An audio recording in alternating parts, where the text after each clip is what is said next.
আচ্ছা তারুদ্র, ডেস্কটপের উপরে একটা ফোল্ডার রাখা আছে, ঠিক আছে? এই ফোল্ডারটাকে তোমাকে লক করে দেখাতে পারবে? হ্যাঁ পারবো ম্যাম। করে দেখো একবার।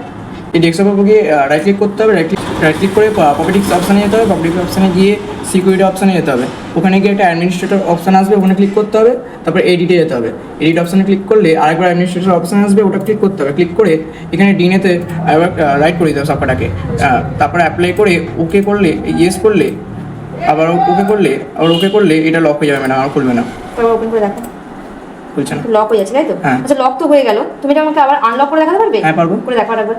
এখানে গিয়ে একইভাবে রাইট ক্লিক করলে প্রপার্টিক্সে গিয়ে সিকিউরিটিতে যেতে হবে, গিয়ে একইভাবে অ্যাডমিনিস্ট্রেটরে গিয়ে এডিটে যেতে হবে, এডিটে গিয়ে আবার অ্যাডমিনিস্ট্রেটরে ক্লিক করতে হবে, ক্লিক করলে এখানে যে ডিনেগুলো সব রাইট করা আছে ওগুলোকে সব ডিসলাইক করে দিতে হবে, রিমুভ করে দিতে হবে সব প্রত্যেকটা রাইটকে। তবে অ্যাপ্লাই করে ওকে করে দিলে এটা ওপেন হয়ে যাবে। আনলক হয়ে গেল তাই তো? হ্যাঁ, unlock। বাহ, ভেরি গুড। Thank you.